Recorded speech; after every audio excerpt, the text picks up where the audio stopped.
That chip in your hand isn't a sliced potato anymore. The twinkles you've been eating since childhood, potato flakes pressed into molds. The sun chips you switch to for whole grains, extrude grain pellets shaped and fried. Those veggie straws your kids are sacky on, potato starch with vegetable powder, no actual sliced vegetables involved. I spent 2 weeks investigating what's actually in Yorka's chip aisle. What I found made me throw back into trash. In the next 15 minutes, I'm exposing exactly which chip products are lying to you and the real chip brands that still slice whole potatoes. At the end, you'll know exactly which batch to avoid and the single rule that separates real chips from fake ones.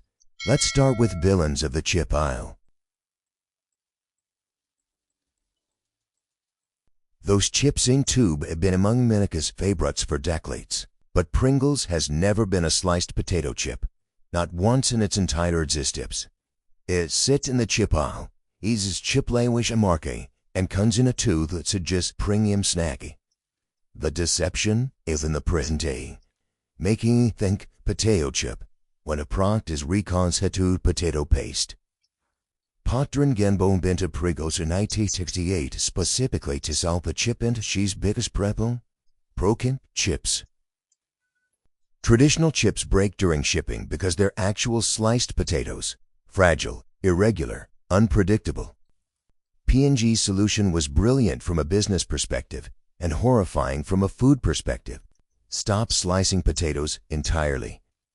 The process is pure industrial efficiency. They take dehydrated potato flakes, the faint stuff used for instant mashed potatoes, mixed with cornstarch, rice flour, and wheat starch to create dough. Then press that dough into identical saddle shapes using mows. Every Pringle is identical. They're stamped out like coins, not sliced from actual potatoes. The saddle shape isn't natural or tradition. It's engineered. At specific card allows Pringles to that perfectly, though breaky, maximizing shipping efficiency in shelf presentation. You're not in food shapes by nature. You're eating dough shaped by industrial design patterns. What makes Pringles particularly deceptive is how the tube packaging creates premium associations. The cylindrical container feels special, protective, and modern.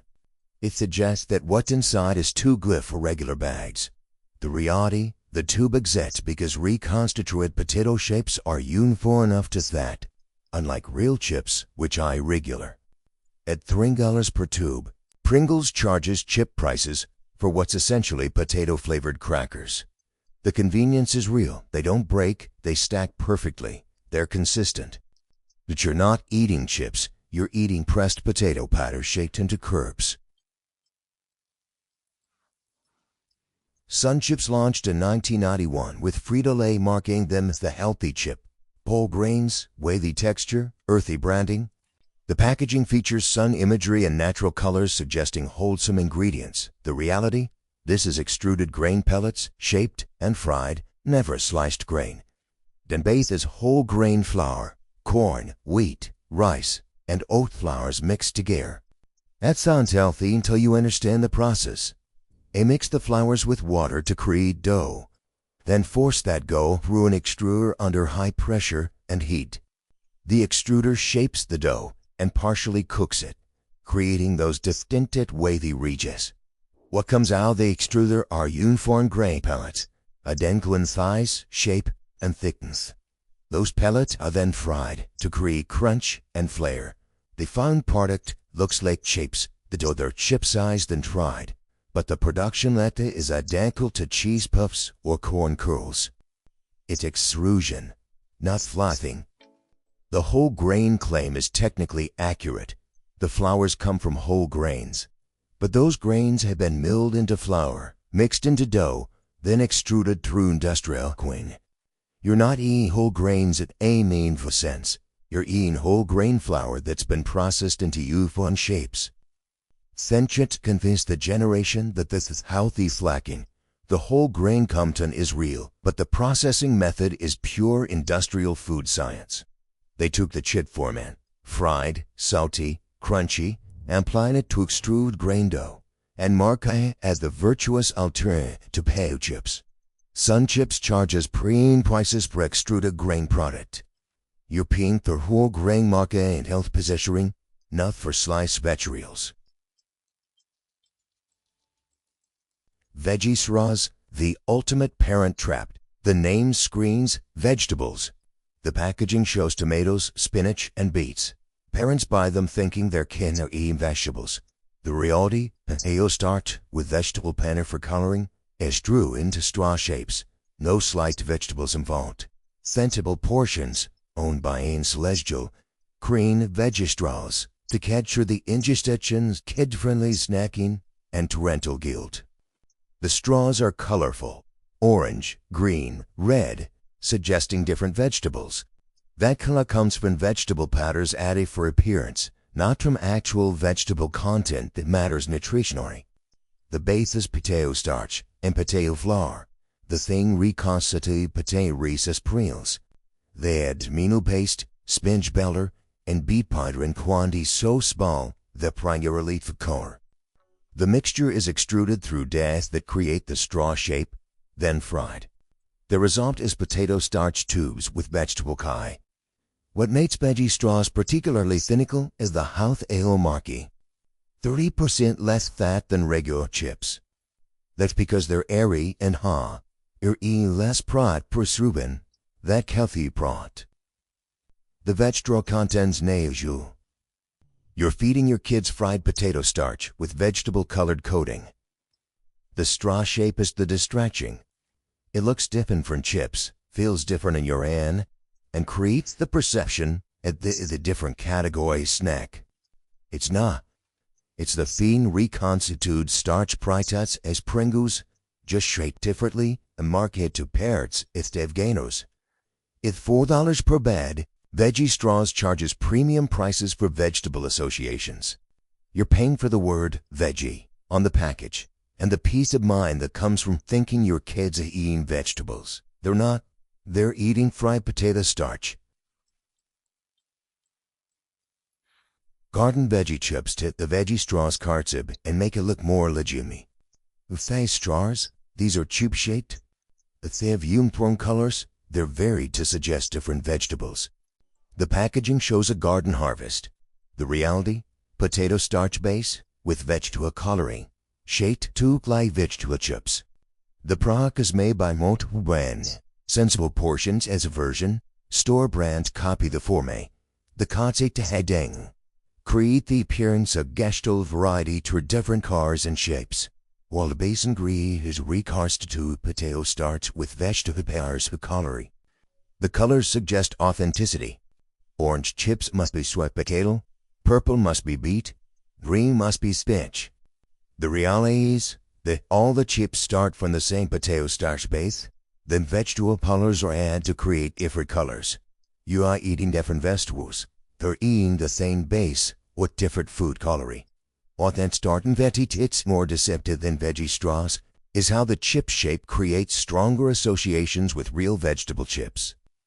Terra chips zipped, actual sliced sweet potatoes and beets, fried into chips.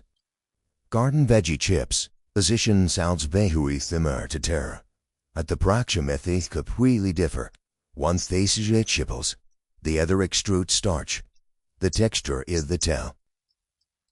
Real vegetable chips are irregular and brittle. They break unpredictably because they're sliced from actual vegetables with natural variation. Garden veggie chips are uniform and consistent because they're extruded from dough.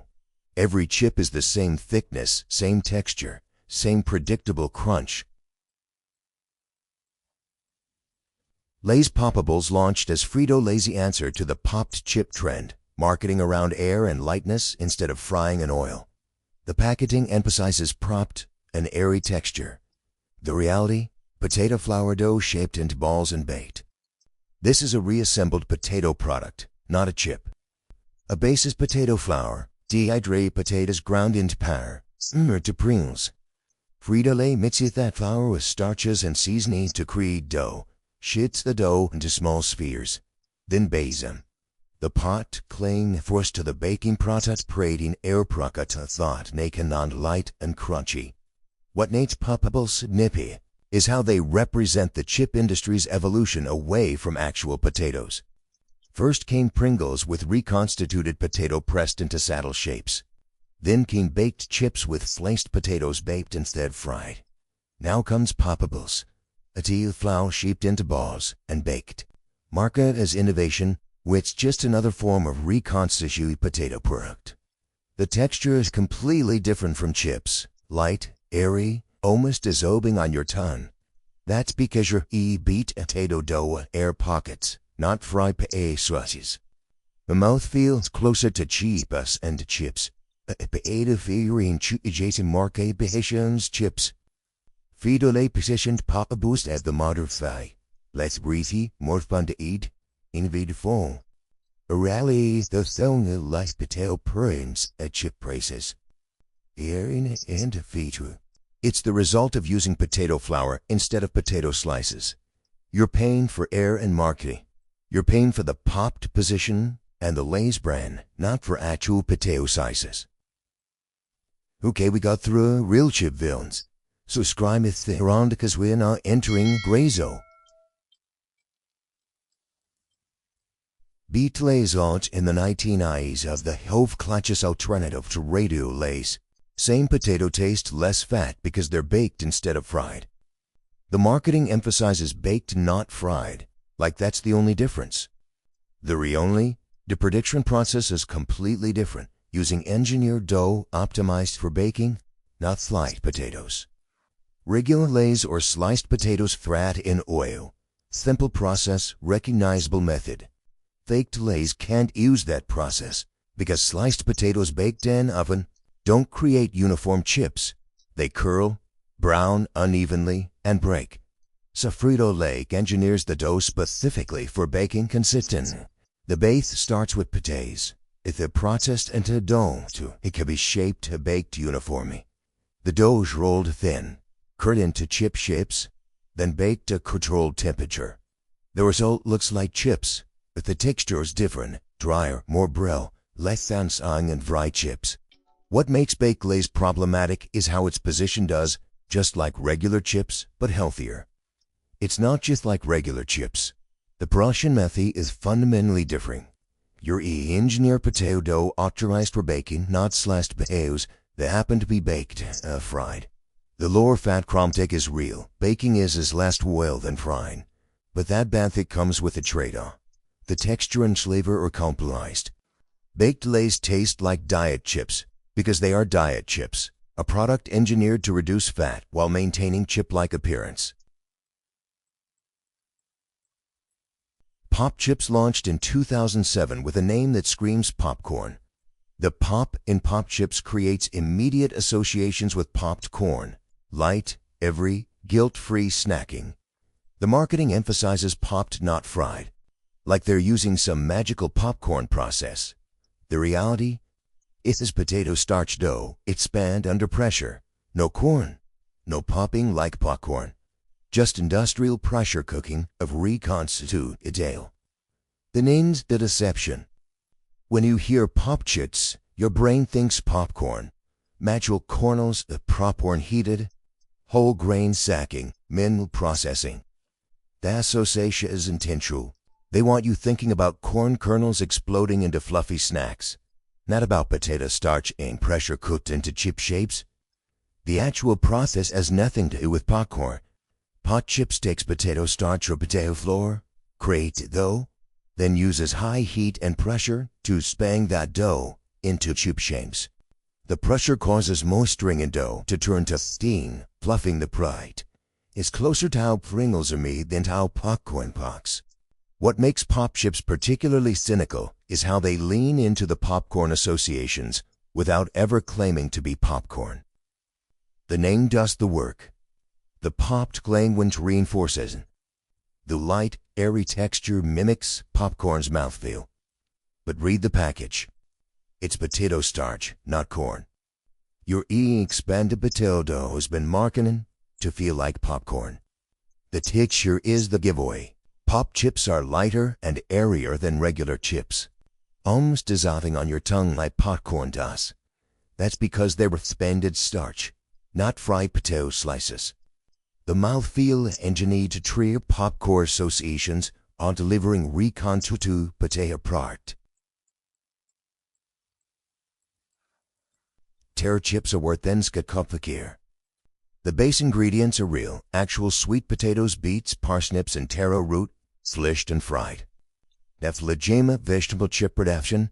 The problem is the heavy standardization and stabilization that happens to make these chips consistent and shelf-stale at industrial scale. Terra started in 1990 as a neo-gradual supplier, picked vegetable chips for chefs. A routine part to simple, slice and udo vegetables, fried in, seldom press. Then Hein Celestial bought the brand in 1998, industrial scaling began. The vegetables are still sliced, but the process is now optimized for consistency and shelf life. What makes Terra significant is how it represents the brainstorm between artisan and industrial. It has the actual slices, the purple from beets, the orange from sweet potatoes. The shapes are irregular because they're actual sliced vegetables, but the frying process is heavily controlled. The oil is standardized, and the seasoning is uniform. The vegetables are real, but they're selected and processed for consistency. The beets are uniform in size. The sweet potatoes are sterilized thickness. The frying temperature and timing are precisely controlled. The result is vegetable chips that look artisan but are produced industrially. Compare Terra to homemade vegetable chips. Slice a sweet potato, fry it in your kitchen. The results are wildly inconsistent. Some pea is burned, some stay soft, picnic varies. Terra chips are perfectly consistent because industrial processes ensure you only. That consistency conveyed, but comes at the cost of the variation of something's actually handmade. You're paying for real vegetables processed through industrial methods, better than reconstituted starts, but not the artisan product the packaging suggests. Enough that the reconstitute powder and strew pellets. Subscribe and stick around because these last 3 brands prove the real chips do the best. You just need to know where to look.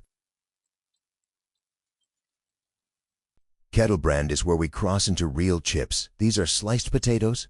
Kettle fry in small batches with irregular shapes that prove they're actual potato slices. The thickness varies. The brines uneven. The chips break unpredictably. That's what real chips do. Kettle brand started in 1982 in Oregon isn't traditional kettle fry methods. Small batches of sliced potatoes fried in oil, stirred by hand, cooked until golden. The process is slower and less efficient than continuous frying, but creates better flavor and texture. The potatoes are sliced thick, and you can see the potato skins on chips. What makes kettle brand significant is the irregular shapes. No 2 chips are identical because they're cut for actual potatoes with natural variation. Some chips have forward, thin brown spots from caramelization. Some are thicker than ours. That inconsistency is proof of authenticity. Machines making reconstituted chips create perfect uniformity. The texture is substantial and crunchy. These are thick chips with real potato flavor. The kettle frying creates darker brine and richer taste than continuous fry. Your potatoes are tasty potatoes, my potato powder reconstituted into chips. Kettle brand was acquired by Campbell Soup Kip in 2014, which raises concerns about quality maintenance. So far, the production methods appear intact. The chips still have irregular shapes and fit cuts, but corporate ownership always creates risk of optimization and cost cutting. Cape Cod chips are what chips were before industrial food science got involved. Whole potato slices, fried in oil, salted. That's it. The process is simple.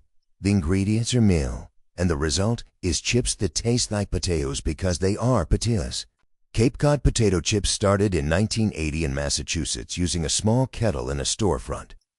The founder wanted to make chips the way they were made before industrial scaling. Slice potatoes.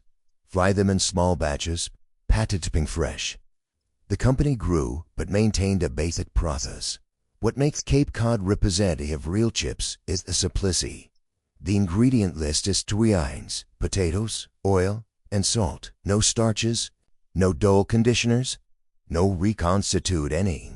Just potatoes sliced and fried. The thickness is substantial. You could see the potato texture. Some chips of skin toast, proving they're whole potatoes. The texture is crunchy and satisfying with real potato flavor. These chips don't dissolve on your tongue like Poconos or shatter like Pringles. They crunch like fried potato slices should crunch. The oil content is higher than baked or popped chips. But that's because frying is how chips are traditionally made. Cape Cod was acquired by Siders Lance in 2006, which was then acquired by Campbell's Soup Company in 2018. By corporate ownership, the chips remain relatively unchanged. Still thick cut, still kale fry. So simple ingredients. The risk is always the corporate optimization of the compromise quality, but so far Cape Cod maintains traditional maids. Cape Cod charges standard chip prices for traditional chip production. You're paying per whole potato slices and kettle frying, not for engineering or marking. Boulder Canyon represents the gold fan. See cut potato slices, fried in small batches, minimal processing. The chips are substantial and irregular, with biddable potato chipsure and skin. This is what chips can be when quality matters more than efficiency. Boulder Canyon started in Colorado, focusing on thick-cut chips made from whole potatoes. The slicing is intentionally thick. You can see the potato structure each chip. The frying is done in small batches using high-quality oils. The result is chips to look like potatoes more as they were potatoes minutes before frying. What makes Boulder Canyon the top choice is the commitment to meal processing. The potatoes are washed, sliced, and fried. That's the entire process. No reconstitution, no extrusion, no engineering. Just traditional chip making scaled up carefully without compromising the fundamentals. The texture is thick and crunchy with substantive potato fry. These chips are filling in a way that Pringles or Popables never are because you're eating ashore potato slices with fiber and structure intact. The irregular shapes and varied browning prove that these are real slices, not stamped-out dough. Boulder Canyon uses pre-nail oils, avocado oil, and coconut oil varieties, which adds cost, improves flavor, and nutrition. The oil quality matters because chips are essentially fried potatoes. The oil becomes part of the product. Using good oil creates better chips. This is what chips should be. Your snacking deserves whole potatoes sliced and fried, not powder reformed into chip shapes. Hit subscribe for more food truth that exposes what's really in your pantry. Drop a comment about what these 11 products you've been buying. I guess that most of you have at least one bag of pressed sliced potatoes. Keep your standard high and your chips actually sliced.